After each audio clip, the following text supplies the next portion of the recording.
is pregnant. Now, this was originally last week's sermon, the end of last week's sermon, which then became its own sermon.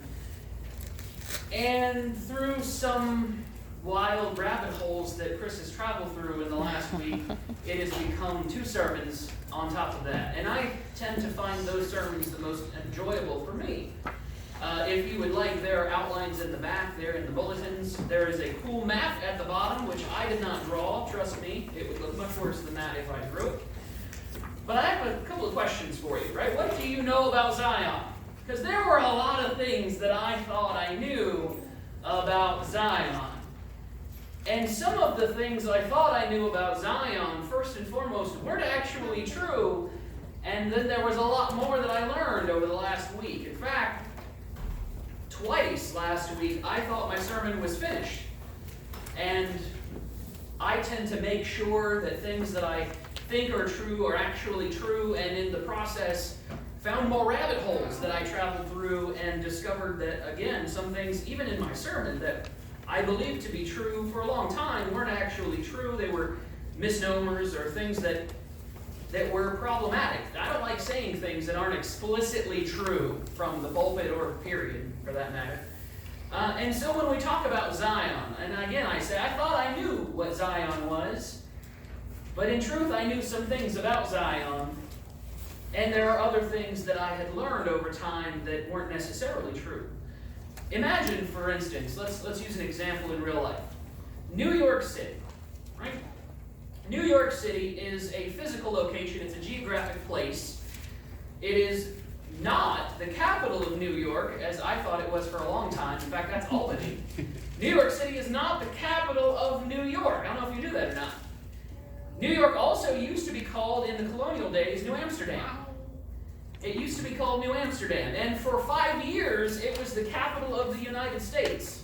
Now, these United States, because many of the states hadn't actually joined the Union yet, but of the 13 original colonies and a couple of extras, you probably do know that its name, its nickname is called the Big Apple.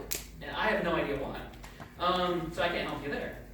But beyond the geographical and historical location that exists in the state of New York, called New York City, the idea of the city of New York is one of progress. That is to say, being progressive in technology and invention, in communications, in politics, and sometimes even in morality. Now, progress for progress' sake isn't, in fact, a very good thing.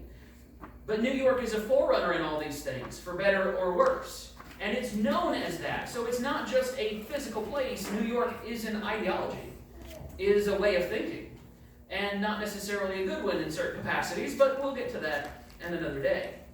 But you understand the concept that I'm bringing here. The city of New York is a physical place, but it's also an idea. It's also a way of thinking. And Zion is the same way. Zion, again, I thought I knew Zion. And there were some rabbit holes that I found. For instance, did you know that the temple is not actually built on Mount Zion? I didn't know that. We'll see that in just a few minutes. Zion, the word, appears 154 times in the Old Testament, and more than half of those times is in Isaiah, which is the book we are just finishing studying, and Jeremiah, which is the next book in sequential order. It's not what we're going to next, though. It is used to talk about a number of different concepts. It's used to talk about the Palace of the Kings, which is also not on Mount Zion. The Temple, or the Temple Mount, which is not Mount Zion. It's generically used for Jerusalem, but it's also used regularly, especially through the book of Isaiah, to talk about the people of the covenant, and that's going to become important in just a little bit. It's in fact used 7 times in the New Testament, the word Zion, but only 2 aren't quotations. The other 5 are. They're quotations in the Old Testament for one purpose or another. We'll look at a couple of them tonight. The 2 that aren't are really interesting, in fact, and we'll talk about one of them later. And yet Zion is in so many of our songs. I was trying to think of all the songs that I could. I only came up with 1, and I have 2 others that I thought Zion was in, and it's not. I had to go get the songbook. Again, don't like saying things that aren't intrinsically true from the pulpit or at all, for that matter. But you can probably come up with a number of songs that include the term Zion. And you'll notice even from the lyrics of the term, we're not talking about a city. We're not talking about a physical location. In most cases, we're talking about an ideology, or we're talking about, it's usually associated with heaven. In particular, the one I'm thinking of, "O Zion, lovely Zion, I long thy gates to see," right? So before we talk about Zion being pregnant, it's important that we discover what Zion really means, because that was a challenge to me. It was mind-opening in a lot of cases, things that I had never thought about before. It opened a lot of doors and windows, perhaps, to my mind, and I wanted to share that discovery with you and the process that I went through in order to discover them. What is Zion? Physically, and we're on your outline now, physically, Jerusalem is built on a mountain range, covering approximately 7 peaks in its heyday. Now, that is not the time of David or even Solomon, though Solomon gets pretty close. This is after people have built houses and multiple domiciles here. This is as the city has grown. It includes approximately 7 mountaintops, though the land is roughly the same elevation. It rises in certain places, and so while it is a mountain way up in the air compared to everywhere else, which is why so often they say they came down from Jerusalem, even if they go north, because they're literally coming down out of a mountain range. If you look at the map at the bottom, you see a number of those mountains enumerated. Mount Scopus up in the northeast, and then Mount Olivet, which you're probably familiar with.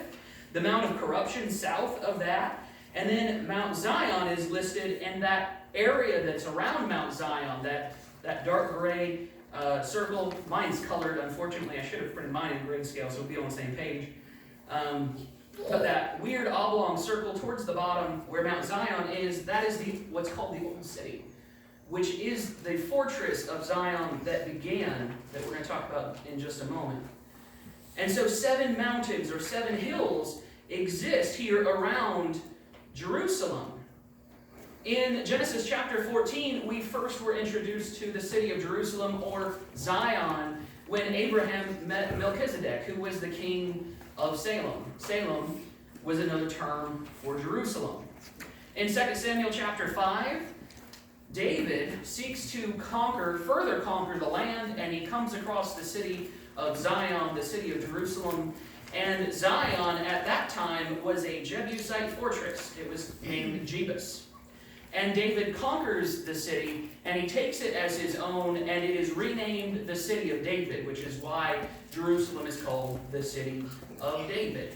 In 2 Samuel chapter 6, something that I had never, ever heard before, David built a tabernacle. If you open there in 2 Samuel chapter 6, David builds a tabernacle in Jerusalem, or in Zion. Excuse me, 2 Samuel chapter 6.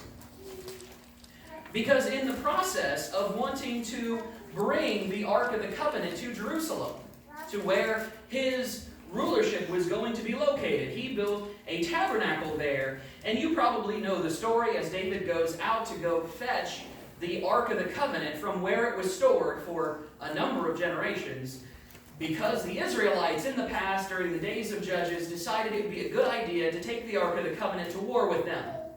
It was in fact a really bad idea, and the Philistines took it back to their home, and they were tortured by it, for that matter. And so they try to give it back. They play hot potato with it for a good long time, and they finally give it back to the Israelites. Well, by then the Israelites had forgotten how they're supposed to handle it, and so some bad things transpire, and they just store it in somebody's house. Well, David decides it's time to bring the Ark of the Covenant back to prominence, to a place where it can be respected and worship can be established again. And so he goes and he collects it, but he doesn't transport it, as you are likely aware, the way he's supposed to, with Levites carrying it by poles. In fact, he puts it on an ox cart. The ox stumble, and the Uzzah reaches out to steady the cart and the ark, and he dies coming in contact with it. David is so upset that he leaves it in the house of Obed-Edom. And for 3 months, it says there in 2 Samuel 6, Obed-Edom's household is blessed exponentially by it. So this news reaches David, and David decides, well, maybe it's time for Obed-Edom not to be so blessed. Maybe Jerusalem should be a little bit more blessed. And so he goes and retrieves it, transports it the way he's supposed to, offers sacrifices every few steps, and is rejoicing and exuberant when he enters the city, and he puts it in the tabernacle, it says, which he built. Look at verse 17. 2 Samuel chapter 6.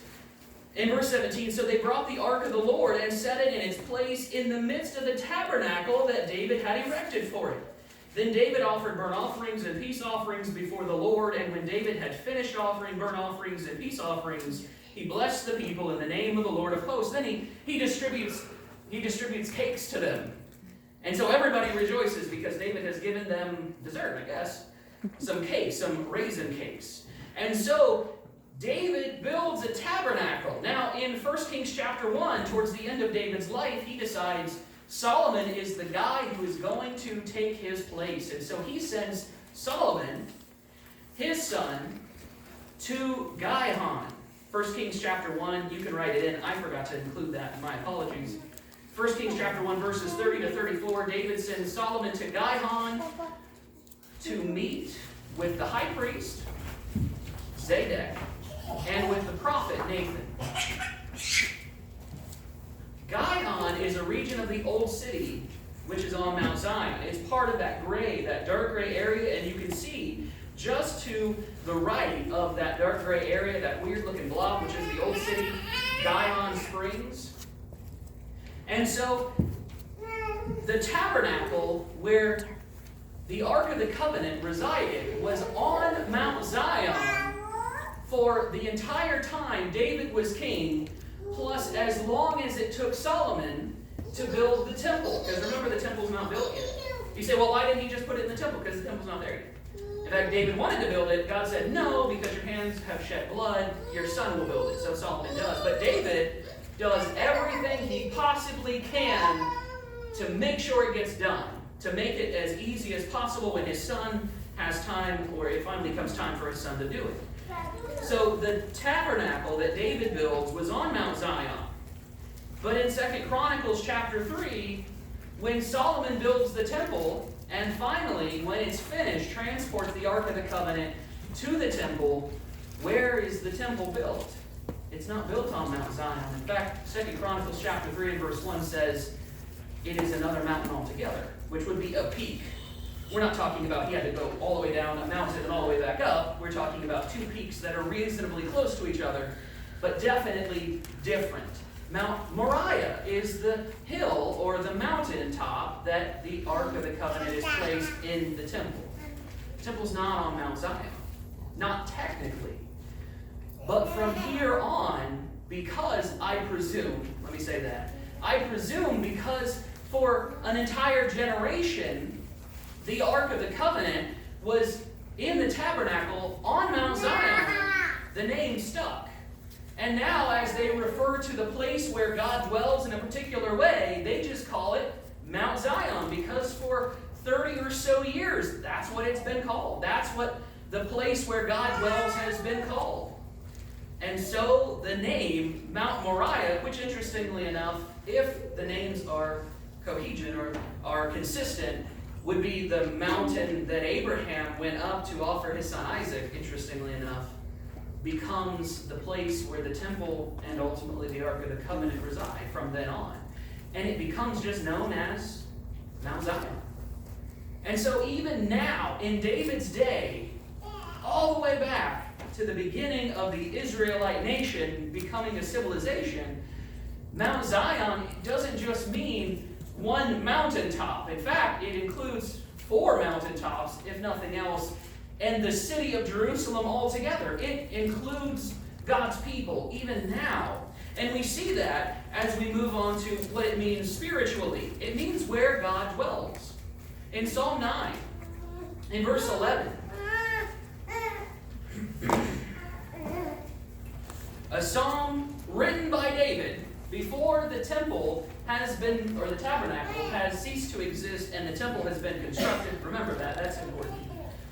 Psalm 9 and verse 11, David says, "Sing praises to the Lord, which dwelleth in Zion. Declare among the people of his doings." Declare among the people his doings. In Psalm 132 and verse 13, he says, "For the Lord has chosen Zion. He has desired it for his dwelling place."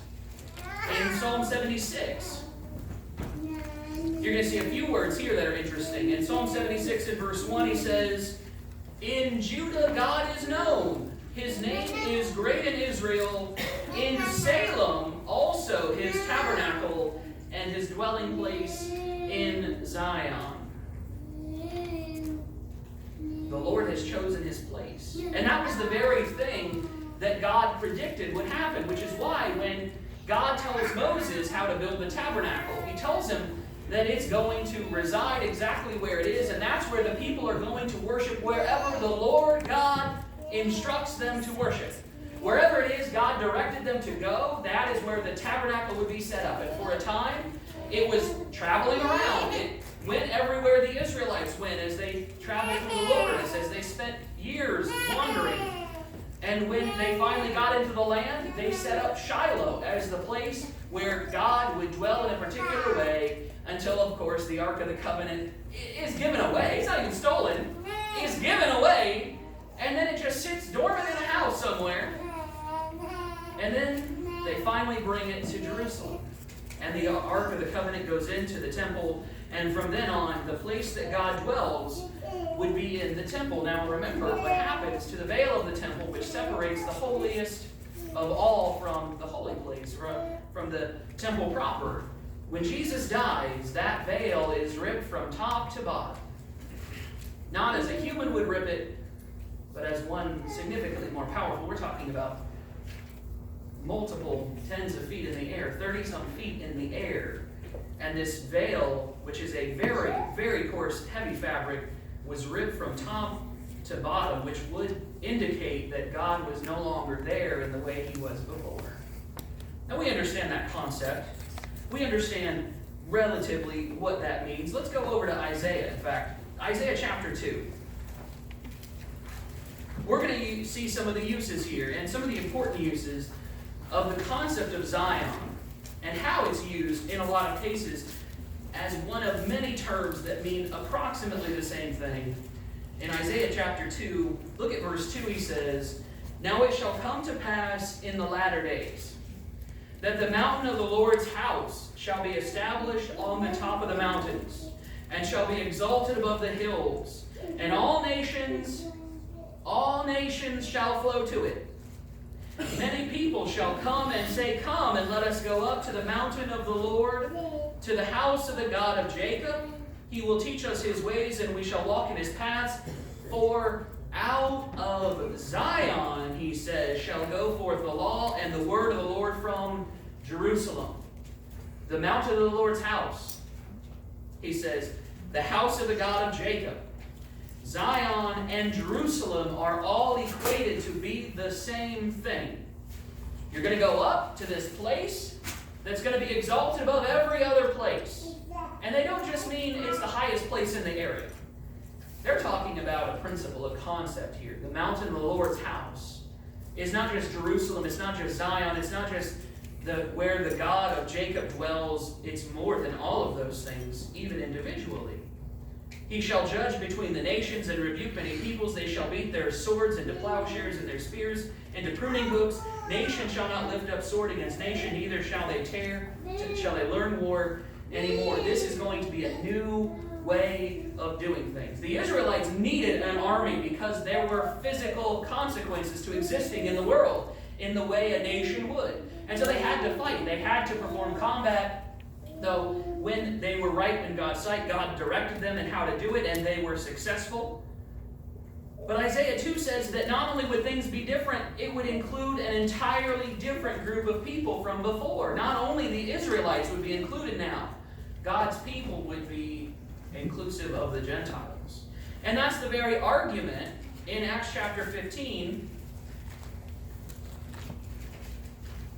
That's the very argument that James makes in the Jerusalem Council. And I can't tell you how many times I have read Acts 15, and it never dawned on me that something else was going on beyond what I thought. Now, what I thought was absolutely true. James is talking about how Gentiles don't need to be circumcised in order to join the body of Christ. They don't have to become a Jew in order to become a Christian. That's not how it works anymore.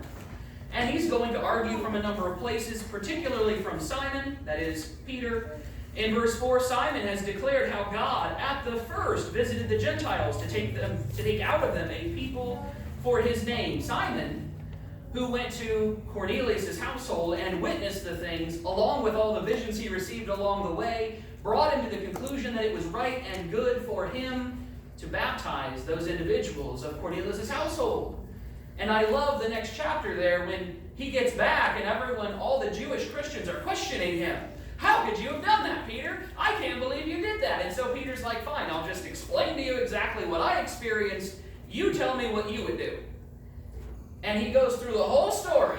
And when he gets to the end of the story, there is this moment in time. A moment like when Stephen was preaching. A moment like when Jesus was speaking, where the people had to make a decision, or Peter in 1 Peter, or in Acts chapter 2. There is this pause, it seems, this audible moment of silence, if such a thing can exist, where the people are deciding what they're going to do with the information. And the Jewish Christians could say, "You're nuts, Peter, get out of here!" But they don't. They rejoice because the information they receive from Peter convinces them that it was right and good that the Gentiles are now added to the church and a new branch of the body of Christ is being opened. And they rejoice and they are glad and they are zealous for good works. And so Paul and Barnabas and many others go out into the world and preach the gospel to the Gentiles as well. And he says, verse 15, "And with this, the words of the prophets agree." He says it was right for the Gentiles to be added to the church, and the prophets conclude exactly that. Look at this. He says, "After this I will return and will rebuild the tabernacle of David, which has fallen down." Why did I never see that before?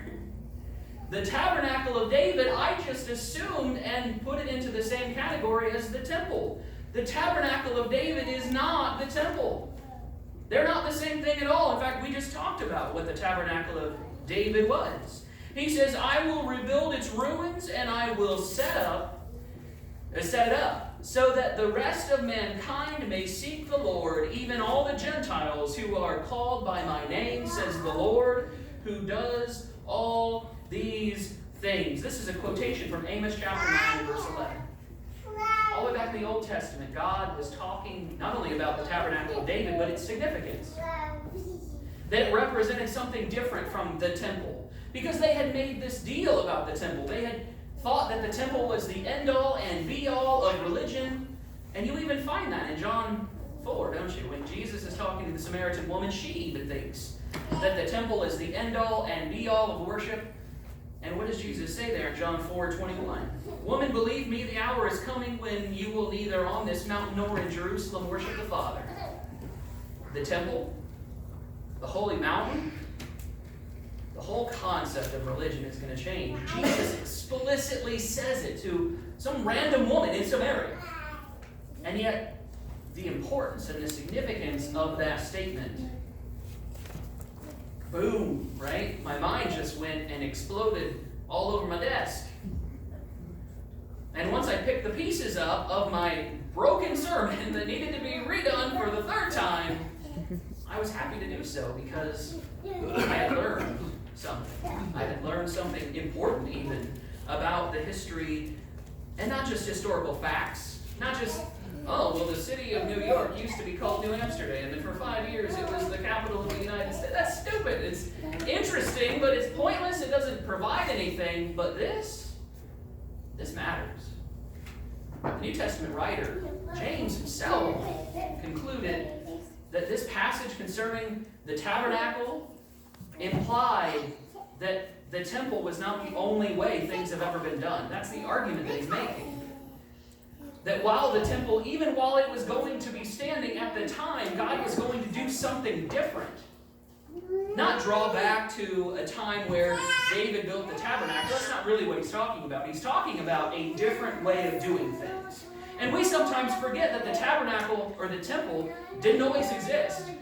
Even while I was reading through the Psalms, I'm reading the word Zion and I think, oh, the temple. It can't be the temple if David's the one writing it, because David wasn't alive when the temple was constructed. He means something else. And that's important for us to understand. So the mountain of the Lord's house would include the Gentiles. That God's dwelling would be different than how it was before. And the worship, remember John chapter 4, verse 24. That those who worship him must worship in spirit and in truth, for the Father seeks such to worship him. Things are changing then. Right?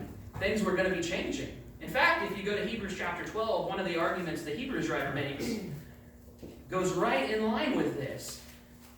The whole air, the whole experience is going to be different. Remember what it was like, not necessarily for you, because you probably weren't there on Mount Sinai when God gave the law to the Israelites. Maybe you were, but I don't think so. But remember the story concerning it, how the Bible describes this mountain of fire and the people, after hearing his voice and seeing the destructive nature around it, and the warnings concerning even an animal that touched the mountain. Imagine being in Israel at that moment, how terrifying it would be. And so they went to Moses and said, we don't want to talk to this guy anymore. You go do it for us, and then we'll hear your words, and we'll do exactly what you tell us to. In Hebrews chapter 12, look at the difference. Verse 18, for you have not come to the mountain that may be touched. For you have not come to the mountain that may be touched, and that burned with fire, and to blackness and darkness and tempest, and the sound of a trumpet and the voice of words, so that those who heard it begged that the word should not be spoken to them anymore. That's not what we're coming to. When we as Christians, or before we were Christians technically, when we want to come to the mountain of the Lord's house, it's not Mount Sinai. It's not this terrifying place. Sometimes we act like it is. But the church is not this terrifying place. He says, for they could not endure what was commanded, and if so much as a beast touch the mountain, it shall be stoned or shot with an arrow. And so terrifying was the sight that Moses said, I am exceedingly afraid and trembling.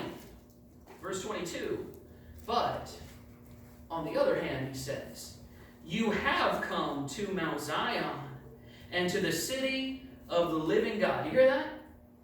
Zion, the city of the living God. This is where God dwells. The heavenly Jerusalem, in an innumerable company of angels, to the general assembly and church of the firstborn, who are registered in heaven, to God the judge of all, to the spirits of just men made perfectly, to Jesus the mediator of the new covenant, and to the blood sprinkling that speaks better things than that of Abel. How's that sound? See, I give you two choices here. You can go to Mount Sinai, where fire comes from heaven, and where a voice echoes out, booms from nothingness, and terrifies everyone. And if a beast even touches the mountain, you've got to go chase it down and kill it, because nothing is allowed to touch this mountain. Or you've got the mountain of the living God. You've got Zion. All these concepts that he's drawing together, this innumerable host of heaven, the general assembly. Verse 23 speaks mostly to me. The general assembly of the church of the firstborn. That's us. That's who you're coming to. Hopefully, friendly faces. Hopefully, people who will smile when they see you and not scowl or frown. But people who like you, who truly enjoy your company, a people who are different than the world, where you can come and you don't have to pretend to be the world, where you can come and you can be who you are, working to become who Christ is. That's the difference. And that's what Zion means. That's how the New Testament uses the concept of Zion. It's a different experience, a very different experience. In 2 Corinthians chapter 6, we're told that we are the temple of God, the temple of the living God. And the whole argument he makes there in 2 Corinthians chapter 6 is that because you are the temple of the living God, you should be different. You should be different from this world. You should be different from the way this world does things. Not just to be different, but because God is very different from the way this world does things. Zion and the people of the city of Zion, the spiritual city of Zion, the people who have a citizenship in heaven, those who are going to a better place. They need to be different. And different for all the right reasons.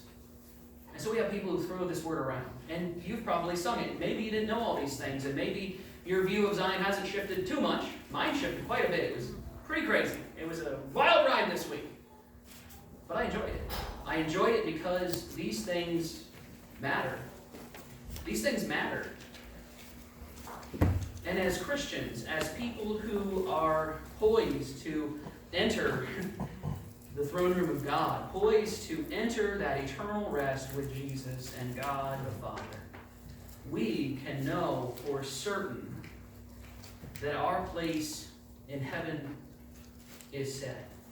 If we are willing to follow the Savior, if we're willing to live for Him each day, if we're willing to be His, we have a place in Zion, and in a way, we are Zion. In a place, in a way, we are where God dwells. And if that's the only thing you get out of this lesson, maybe there was a lot of technical jargon and geographic situations, but if you get one thing, Zion simply means where God dwells, where He has chosen to place His name, where He dwells with His people. And in a way, you can be Zion.